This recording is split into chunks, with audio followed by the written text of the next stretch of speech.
أعوذ بالله من الشيطان الرجيم بسم الله الرحمن الرحيم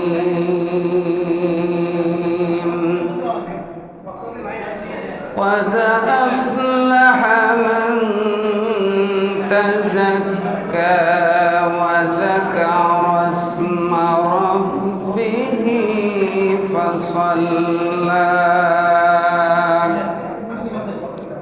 بل تؤثرون الحياة الدنيا والآخرة خير وأبقى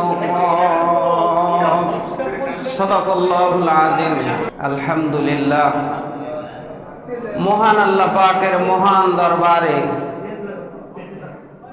শুকরিয়া জ্ঞাপন করছি যে আল্লাহ পাক রব্বুল আলামিন ঐতিহ্যবাহী সলঙ্গা থানা কেন্দ্রীয় ঈদগাহ মাঠের নামাজ কেন্দ্রীয় থানা জামে মসজিদে আল্লাহ পাক পড়ার জন্য আসার তৌফিক দান করেছেন।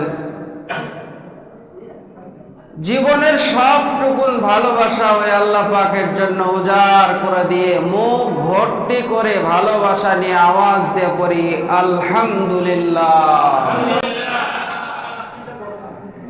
শতকোটি দরুদ ও সালাম নাজিল হোক বিশ্ব মানবতার মুক্তির সনদ আশরাফুল আম্বিয়া। আল্লাহর যত মাখলুক আছে সমস্ত মাখলুকের মধ্যে শ্রেষ্ঠ মাখলুক আল্লাহ মানুষকে বানাইছেন। মানুষের মধ্যে আল্লাহ সবচেয়ে বেশি শ্রেষ্ঠত্ব দান করেছেন মুসলমানদেরকে। মুসলমানের ভিতরে আল্লাহ সবচেয়ে বেশি শ্রেষ্ঠত্ব দান করেছেন যারা আল্লাহ পাকের ঘর মসজিদে এসে আল্লাহ পাকের হুকুম আদায় করে। এরা সৃষ্টির মধ্যে সবচাইতে শ্রেষ্ঠ জাতি, আল্লাহর সন্তুষ্টি জাতি। আল্লাহ পাক কোরআনে সূরা বাইয়িনার মধ্যে বলেন ইন্নাল্লাযীনা আমানু ওয়া আমিলুস সালিহাত উলাইকা হুম খায়রুল বারিয়া। যারা ঈমান আনে নেক আমল করে সৃষ্টির মধ্যে তারাই সবচাইতে আল্লাহর কাছে দামি। জোরে কোন সুবহানাল্লাহ। আল্লাহ পাক আমরা এখানে আসছি গোসল করে আসছি। সম্মানিত আল্লাহর প্রিয় বান্দারা যারা বসছি আলহামদুলিল্লাহ একটা আওয়াজ বন্ধ করলে ভালো হয়। জি মাশাআল্লাহ। একদিকে আল্লাহর ঘর আর একদিকে কোরআনের মজলিস, দুইটাই এমন জায়গা যেখানে যে বসে ধনী গরিব শিক্ষিত মূর্খ রাজা প্রজা প্রত্যেককে আল্লাহ তাআলা 60 বছর নফল ইবাদতের সওয়াব দান করেন। সুবহানাল্লাহ। এজন্য এই সওয়াব পাওয়ার জন্য খুব বিনয় চাই, খুব আদব চাই, খুব প্রত্যাশী হওয়া চাই। আমরা গোসল করে আসছি, একদিন আমাদের গোসল করানো হবে। নতুন জামা কাপড় পরে আসছি ঈদের নামাজ পড়ার জন্য, একদিন নতুন কাপড়ের কাফন আমাদের পরানো হবে। পায়ে হেঁটে হেঁটে নামাজে আসছি, একদিন আমাদেরকে মানুষ কাঁধে করে নিয়ে আসবে। আজকে নামাজ আমরা পড়তেছি, একদিন আমাদেরকে সামনে রেখে আমাদের নামাজ পড়া হবে। সময়টা প্রত্যেকেরই সামনে আছে। এজন্য আল্লাহ পাক আসমানি গ্রন্থ, মহান গ্রন্থ আল কোরআনে বলেন কদ আফলাহা মান তাযাক্কা। কদ নিশ্চয়, আফলাহা সফল ওই ব্যক্তি, মান যে, তাযাক্কা নিজেকে আত্মশুদ্ধি করেছে, নিজেকে পবিত্র করেছে, যাবতীয় গুনার গুনাহগার থেকে নিজেকে পবিত্র রেখেছে, আল্লাহর দরবারে সে সবচেয়ে সফলতা অর্জন করেছে। আওয়াজ করে কোন সুবহানাল্লাহ। এরপরে দ্বিতীয় কাজ, ওয়া যাকারা ইসমা রাব্বিহি ফাসাল্লা। যে রব তার এই পৃথিবীতে পাঠাইছেন ওই রবের নাম স্মরণ করে, উচ্চারণ করে এবং আল্লাহর হুকুম নামাজ আদায় করে। বাল তুসিরুনাল হায়াতাদ দুনিয়া। আল্লাহ বলেন তোমরা তো দুনিয়াকেই বেশি প্রাধান্য দাও, দুনিয়াই তোমাদের কাছে প্রিয়। কিন্তু আল্লাহ পাক বলছেন ইউরিদুল্লাহু বিকুমুল ইসরা। আল্লাহ চান যেটা আমাদের জন্য কল্যাণকর। আল্লাহ আমাদের বানাইছেন, এই মাইক্রোফোনটা যে বিজ্ঞান আবিষ্কার করেছেন সেই ভালো জানে কেমনে চালাইতে এটা চলবে। আপনি টাকা দিয়ে কিনে নিয়ে এসে নিজের ইচ্ছা মতো চালাইলে হবে না। বিজ্ঞান যেভাবে চালাইতে বলছেন এভাবে চালাইলে সচল থাকবে। আমাকে আপনাকে বানাইছেন কে? আল্লাহ বলেন বান্দা তোমার জীবন আমার চিন্তাধারা মোতাবেক চালাইলে তুমি জান্নাতের উপযুক্ত হইবা।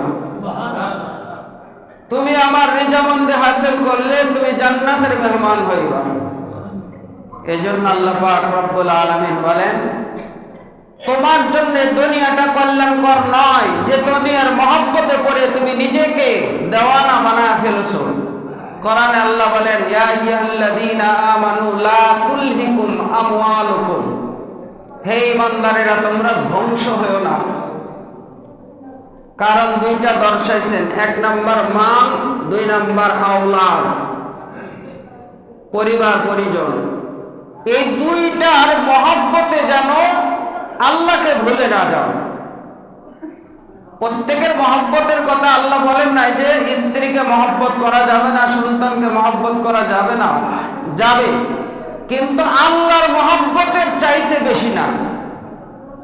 মহব্বতের যখন স্তর আসবে তখন শীর্ষে থাকবে আল্লাহর মহব্বত। কারণ আমার জান দিয়েছেন কে? আল্লাহ যদি আমারে জান না দিতেন দুনিয়ার মহব্বতকারী সবাই মিলে আমাকে জান দিতে পারতো না, সুস্থ রাখতে পারতো না, আমাকে সচল রাখতে পারতো না। এজন্য আল্লাহ বলেন মহব্বতের শীর্ষ আমাকে রাখো। যত মহব্বত আছে সবার আগে আল্লাহর মহব্বত। হযরত আলী রাদিয়াল্লাহু তাআলা আনহুকে প্রশ্ন করা হয়েছিল,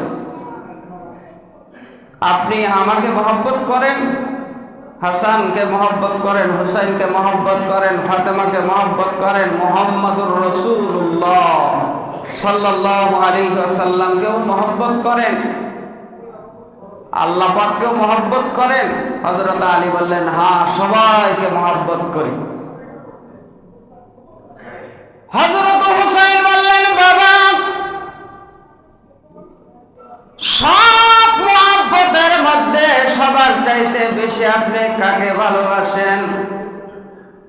আল্লাহ নবীর কলিজার টুকরা জামাতা হযরত আলী আশারে মুবাশশারার 4 নাম্বার জান্নাতের সুসংবাদ প্রাপ্ত সাহাবী হযরত আলী বললেন বাবা হুসাইন,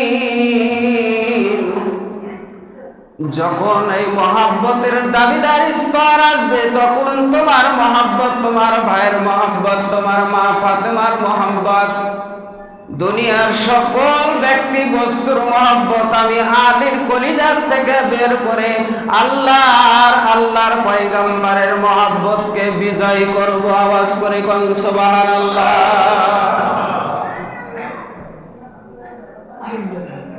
হযরত আবু বকর সিদ্দিক রাদিয়াল্লাহু তাআলা আনহু, সাইয়েদনা হযরত ওমর, যে ঈদুল ফিতরে আপনারা নামাজ পড়তেছেন, এই দিন ফজরের নামাজের পর মসজিদের মিনারায় বসে বসে কাঁদতেছেন। লোকেরা জিজ্ঞাসা করলেন আবু বকর, আপনি এই ঈদের দিন রাসূল বলেছেন মুসলমানদের ধর্মীয় উৎসব হলো মুসলমানদের ঈদুল আযহা, ঈদুল ফিতর। ইন্না লিকুল্লি ইয়াউমিন ঈদা, সব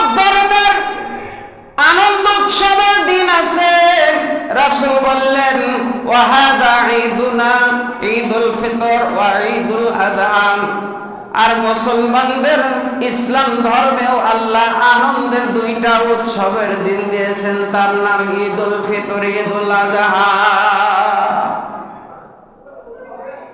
লোকেরা বললেন, এই আনন্দের দিনে আপনি সকালবেলা কেন কাঁদেন? হযরত আবু বকর ওমর ডেকে বললেন, লোকেরা শোনো, দীর্ঘ 1 মাস আল্লাহ আমাদের সিয়াম দান করেছিলেন, এর ভিতরে 20-এর পরে বেজর রাতগুলোর মধ্যে শবে কদর দান করেছিলেন, যেই রাতের সবের কথা বলা হয়েছে। 1000 মাস ইবাদত করলে যত নেকি হয়, শবে কদরের রাত্রিতে আল্লাহ এই পরিমাণ নেকি রেখে দিয়েছেন। আওয়াজ করে কোন সুবহানাল্লাহ। আমি আবু বকর, আমি আমার আল্লাহর কি পরিমাণ গোলামি করলাম, সারা মাস ইবাদত করে রোজা রাখলাম, কোরআন পড়লাম, জিকির করলাম।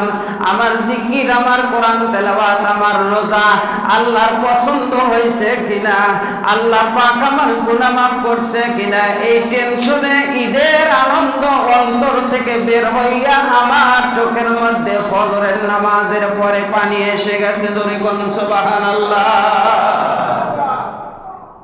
আইনুন বাকাত মিন খাশিয়াতিল্লাহি হারামাল্লাহু আলাইহিন নার। আল্লাহর নবী বলেছেন, যেই চোখ আল্লাহর ভয়ে কাঁদবে, চোখের পানি যখন গড়গড় করে গাল বেয়ে বেয়ে পড়তে থাকে, আল্লাহ পাক রব্বুল আলামিন বলেন, ওই বান্দা চোখের পানি নাকে ঢোকায় আসার আগে আগে বান্দার জিন্দেগীর সব গুনাহগুলো আমার আল্লাহ মাফ করে দেয়। জোরে কোন সুবহানাল্লাহ। এই কথাগুলো যে শুধু আমাদের নবীর কোরআনের ভিতরে, আমাদের কোরআনের ভিতরে আছে তা না, আমাদের জন্য যে এই নামাজ এবং আল্লাহর জিকির কল্যাণকর, এটা শুধু আমাদের এই কোরআনের ভিতরে আছে তা না। আল্লাহ বলছেন 1 নম্বরে কদ আফলাহা মান তাযাক্কা। 1 নম্বর আল্লাহ বললেন সফল ওই ব্যক্তি যে নিজেকে আত্মশুদ্ধি করেছে। 2 নম্বর যে তার রবের নাম উচ্চারণ করেছে। 3 নম্বর রবের হুকুম নামাজ আদায় করেছে। 4 নম্বর ওয়াল আখিরাতু খায়রু ওয়া আবকা। আল্লাহ পাক বলছেন আখিরাত তোমার জন্য বড়ই কল্যাণকর এবং চিরস্থায়ী। সুবহানাল্লাহ বলেন।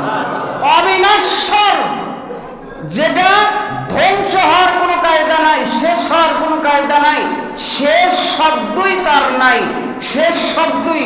আউয়াল থাকলে আখির থাকে, প্রথম থাকলে শেষ থাকে।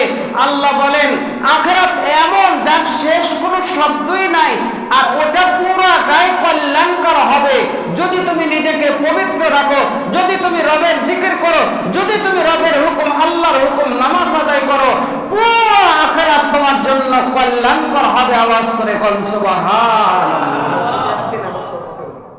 আল্লাহ পাক বলেন এটা যে তোমাদের কিতাবে শুধু বলছি তা না, ইন্না হাযা লাফি সুহুফিল উলা।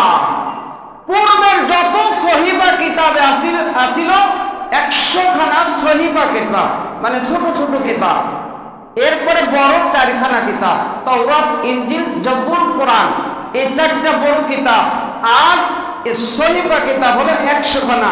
আল্লাহ বলেন পূর্বের যত সহিফা কিতাব ছিল সব কিতাবের মধ্যেই এই কথাটা বলা হয়েছে, ওয়াল আখিরাতু খায়রু ওয়া আবকা। আখিরাত হলো কল্যাণকর এবং এই কল্যাণটা চিরস্থায়ী কল্যাণকর। জোরে কোন সুবহানাল্লাহ। তার প্রমাণ দিয়েছেন প্রসিদ্ধ 2 জন পয়গম্বরের নাম এই আয়াতের ভিতরে আল্লাহ উল্লেখ করেছেন। সুহুফি ইব্রাহিমা ওয়া মূসা। আল্লাহ পাক বললেন এই কথাটা ইব্রাহিমের সহিফার ভিতরেও আছে, মূসা পয়গম্বরের সহিফার ভিতরেও আছে। আল্লাহ আমাদেরকে ওয়াজ করতে গিয়া, আমাদের কোরআন বুঝাইতে গিয়া পূর্বের নবীদের কিতাবের দলিল পেশ করলেন, ও উম্মতে মুহাম্মাদিরা, তোমরা এই কথাগুলো মানো, কারণ তোমরা খায়রুল উম্মত, তোমরা শ্রেষ্ঠ নবীর শ্রেষ্ঠ উম্মত। তোমরা জান্নাতে না যাওয়া পর্যন্ত কারো জন্য জান্নাত খোলা হবে না। আওয়াজ করে কোন সুবহানাল্লাহ। وسارعوا إلى مغفرة من ربكم وجنة عرضها السماوات والأرض أعدت للمتقين।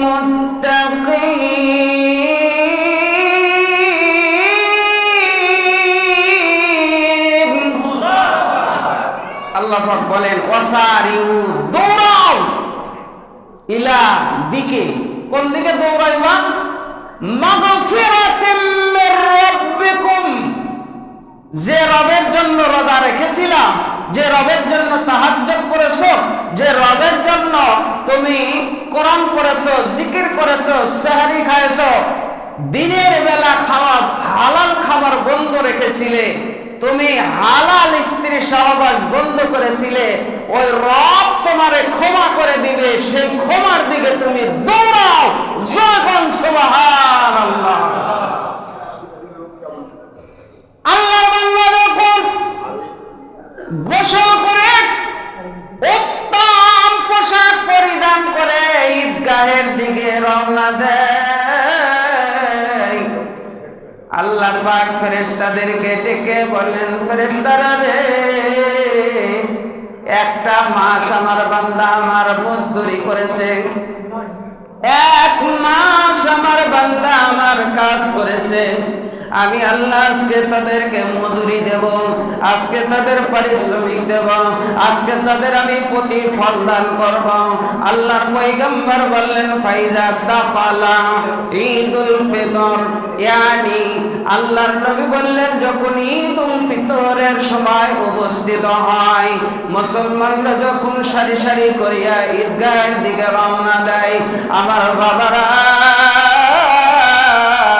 আল্লাহর পয়গম্বর বলেন যে ওই ঈদগাহে যাওয়ার পরে আল্লাহ পাক রব্বুল আলামিন ফেরেশতাদেরকে বলেন, ক্বালা ইয়া মালাইকাতি আবিদি, হে আমার বান্দা ফেরেশতারা শোনো, আমার বান্দা ফরিদতি, আমার বান্দা আমার ফরজ সমূহ আদায় করেছে, আমার বান্দিরা আমার ফরজ সমূহ আদায় করেছে, এখন আমার বান্দারা ঈদগাহের দিকে রওনা হয়েছে।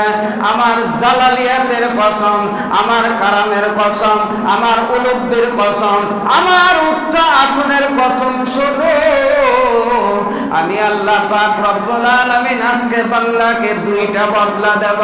এক নাম্বার, বান্দার জিন্দেগীর যত গুনাহ আছে সব গুনাহগুলো আমি আল্লাহ মাফ করে দিলাম। আওয়াজটা একটু কম হয়ে গেল মনে হয়। এত খুশির সংবাদ যে আল্লাহ সারা মাসের মজুরি আজকে দিবেন, এখন দিবেন, এখন দিতেছেন, বান্দার জিন্দেগীর সব গুনাহ মাফ। দুই নম্বর সুসংবাদ শোনো, আল্লাহর নবী বলেন, পাক জবানে বলেন, এক নম্বর, তোমাদের যত গুনাহ ছিল মাফ করে দিলেন, আর যতগুলা গুনার জায়গার এরিয়া ছিল আল্লাহ পাক বললেন ওই পরিমাণ তোমাদেরকে আল্লাহ আবার নেকি দিয়া নিষ্পাপ বানায়া তোমাদের ঈদগাহ ফেরত দিবেন। জোরে কোন সুবহানাল্লাহ। ডাবল ডাবল আল্লাহ পাকের মজুরি। ওই যে কয় যে তুই কামলা দিছস, তোর কাজে আমি খুব খুশি।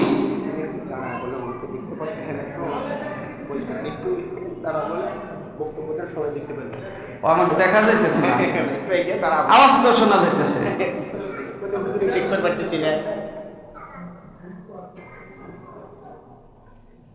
আল্লাহ পাক রব্বুল আলামিন বলতেছিলাম কি, যদি কাজের লোক নেন আর কাজের লোকের শেষে যদি কাজে আপনি খুশি হন, যে টাকা মিট করে নিয়ে আসছিলেন, কয় বেটা যা তোরে 50 টাকা বকশিশ দিলাম। কেন? কয় যে তোকে আমি 500 টাকা মিটে নিয়ে আসছি, কিন্তু তোর কাজে এত খুশি আমি, সন্তুষ্ট আমি, তাই তোরে 50 টাকা বকশিশ দিলাম। আল্লাহ বলেন, বান্দা রোজা তো আমার জন্য রেখেছো, তারাবি আমার জন্য করেছো, সাদকা আমার জন্য করেছো, কোরআন তেলাওয়াত আমার জন্য করেছো, আমি এত খুশি। এই খুশিতে তোমার ইবাদত কবুল করে 1 নাম্বার মজুরি তোমার গুনাহ মাফ করে দিলাম। আর এই খুশির বোনাস আমি আল্লাহ ওই পরিমাণ আবার নেকিও তোমারে দিয়া দিলাম। এটা আল্লাহর বোনাস পুরস্কার দিলেন। এটা কাদেরকে দিবে? যারা আল্লাহর হুকুম পুরো মাস আদায় করেছে। যারা আদায় করে নাই, কাজ করে নাই, ফাঁকি দিছে, তাদের নামে রিপোর্ট ফেরেশতারা দিবে। আমাদের মহল্লাবাসী কেউ দিবে না, ফেরেশতারা দিবে।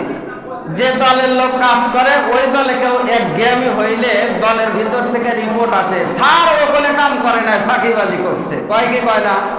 কয় ওর ফাঁকিবাজি আজকে ছুটাম মজুরি দেওয়ার সময়। আল্লাহ কয় যারা সারা মাস ফাঁকিবাজি করছে এগার মজুরি কম দেওয়া হবে, এদের দেওয়া হবে, কম দেওয়া হবে। কিন্তু যারা পুরো আদায় করছে, বাহ বাহাবিহিম, আল্লাহ তাদের গর্ব করে ফেরেশতাদেরকে আওয়াজ দিয়ে বলেন, হে ফেরেশতারা, তোমাদেরকে সাক্ষী রেখে আমি গর্বিত হয়ে আমার বান্দাকে আমি আল্লাহ মাফ করে দিলাম। জোরে বল সুবহান। হযরত দাউদ আলাইহিস সালাতু ওয়াস সালামের নাম আপনারা জানেন। দাউদ পয়গম্বর আল্লাহকে ডাক দিয়ে বললেন, মালিক, মুহাম্মদুর রাসূলুল্লাহর উম্মতকে উপদেশ বাণী যে কোরআন দান করছেন, সেই কোরআনের মধ্যে আপনি বলেছেন, ওয়াসারিউ ইলা মাগফিরাতিম মির রাব্বিকুম, তোমাদের রব তোমাদের ক্ষমা করবেন, সেই ক্ষমার দিকে তোমরা দৌড়াও। আর 2 নাম্বার, ওয়া জান্নাতিন আরদুহাস সামাওয়াতু ওয়াল আরদ, আসমান জমিন যত বড়, আর আল্লাহ পাক যাদের ক্ষমা করবেন তাদেরকে জান্নাত দিবেন তত বড়।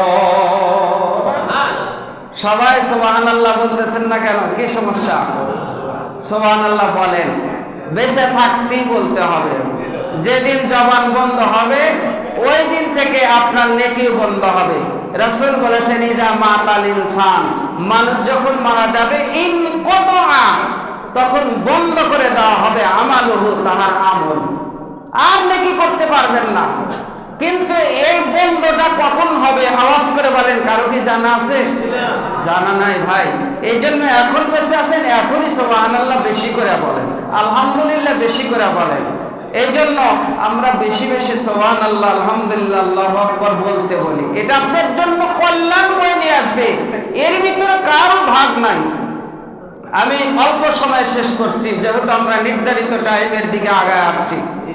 এজন্য আপনাদের নীরবতা কামনা করছি। যারা কাজ করছেন ইশারায় কাজ করেন, যারা বসে আছেন নীরবতার সাথে কথা বলা শ্রবণ করেন। দাউদ আলাইহিস সালাতু ওয়াস সালাম যখন শুনলেন যে আল্লাহ যাকে মাফ করে দিবে তাকে আসমান জমিনের বরাবর জান্নাত দান করবেন, উনি বললেন, আল্লাহ আপনি তো বান্দার আমল নামা ওজন করবেন, তো এই ওজন করার দাড়ি পালাটা আমি একটু দেখব। আল্লাহ পাক রব্বুল আলামিন বললেন, দেখবা? বলে হ্যাঁ। হযরত দাউদ আলাইহিস সালাতু ওয়াস সালামকে আল্লাহ পাক রব্বুল আলামিন দাড়িপালা দেখাইলেন। হাসরের ময়দানে যে নেকি ওজন করবেন সেই দাড়িপালা দেখে সাথে সাথে উনি বেহুশ হয়ে পড়ে গেলেন। আল্লাহ পাক তারে হুশ দিলেন, সুস্থ দেহ নিয়ে দাঁড়িয়ে গেলেন। আল্লাহ পাক জিজ্ঞাসা করলেন, দাউদ আমার দাড়িপালা দেখছো? বলে হ্যাঁ দেখছি। বেহুশ হইলে কেন? বলে, আয় আল্লাহ, আপনার এই নেকি মাপার দাড়িপালা যত বড় দেখলাম, আসমান জমিন যত বড়, এর চেয়ে বড় আপনার নেকি মাপার দাড়িপালা। আয় আল্লাহ, আমি চিন্তা বেহুশ হওয়ার কারণ হলো এত বড় দাড়িপালায় আমার এই অল্প নেকিটা কি হবে?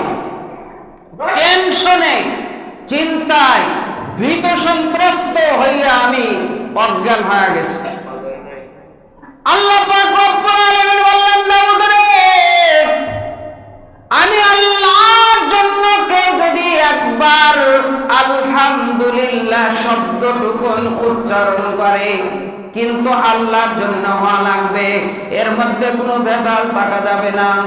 গরু খোল খায়, ভুসি খায়, খ্যার খায়, বিভিন্ন ধরনের খাবার খায়, কিন্তু তার বান থেকে এমন ছাকলা দিয়া নির্যাস দুধ আল্লাহ বের করেন, পৃথিবীর কোনো মাইক্রোস্কোপ এ পর্যন্ত গাভীর বুটের দুধে ভেজাল বের করতে পারে না। আল্লাহ পাক বললেন হানিফান, পিওর পিওর। যদি কেউ আল্লাহর জন্য একবার আলহামদুলিল্লাহ বলে, এত নেকি দেব, এত নেকি দেব, আসমান জমিনের চাইতে বড় দাড়িপালার ভিতরে নেকি আসবে না। জোরে কোন সুবহান। এই জন্য জীবনে যেই নেক কাজ করি সবগুলা করব একজনকে রাজি খুশি করার জন্য। তিনি কে? একটু মহব্বত আওয়াজ করে বলেন তিনি কে?